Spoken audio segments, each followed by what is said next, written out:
Pemirsa, pelaku usaha harus mampu memanfaatkan momentum fluktuasi rupiah terhadap dolar untuk mendorong peningkatan ekspor. Dan untuk memuluskan peluang ekspor, pemerintah menyiapkan berbagai insentif di tengah gempuran mata uang dolar Amerika.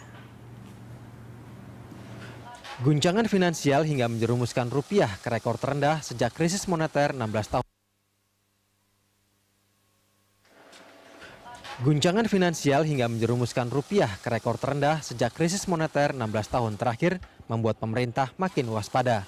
Sejumlah langkah antisipasi pun ditempuh sebagai pemulihan, mulai dari mempermudah perizinan investasi, mendorong sektor maritim, hingga intervensi pasar dengan membeli surat berharga negara di pasar sekunder yang mencapai 1,7 triliun rupiah.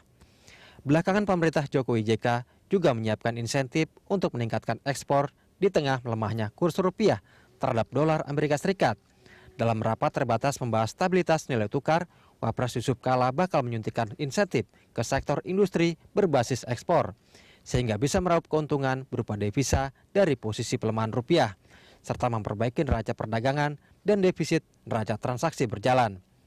Jadi kita optimis bahwa ekonomi Indonesia ini akan lebih kuat daripada sebelumnya, itu pertama. Yang kedua adalah, ini justru peluang yang baik, ekonomi kita tumbuh lebih baik.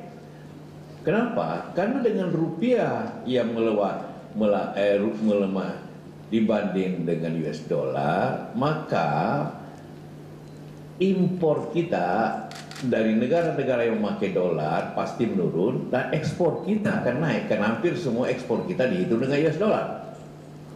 Nah, jadi karena itu akan menyebabkan stabilitas ekonomi lebih cepat.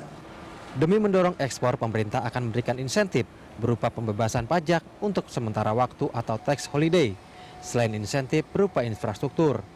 Menurut Deputi Gubernur Senior Bank Indonesia, Mirsya Aditya Suara, rangsangan ekspor terhadap industri sangat diperlukan. Di tengah merosotnya harga beberapa komoditas unggulan seperti batu bara, CPO, dan karet di pasar global. Meski tren ekspor sektor manufaktur tumbuh positif di Oktober sebesar 6,7%. Kita ini situasinya defisit ekspor dan impor. Berarti kita ingin menaikkan ekspor, menurunkan impor. Saya nggak bilang ingin menaikkan harga batu bara loh. Ya.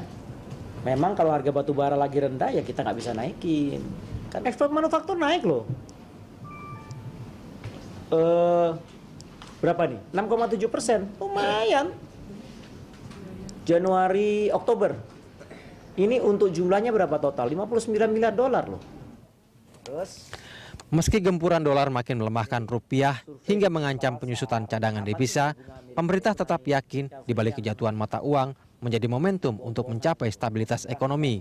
Terlebih pemerintah telah menaikkan harga BBM bersubsidi yang membuka ruang belanja fiskal lebih ekspansif. Tim Liputan, Berita 1, Jakarta.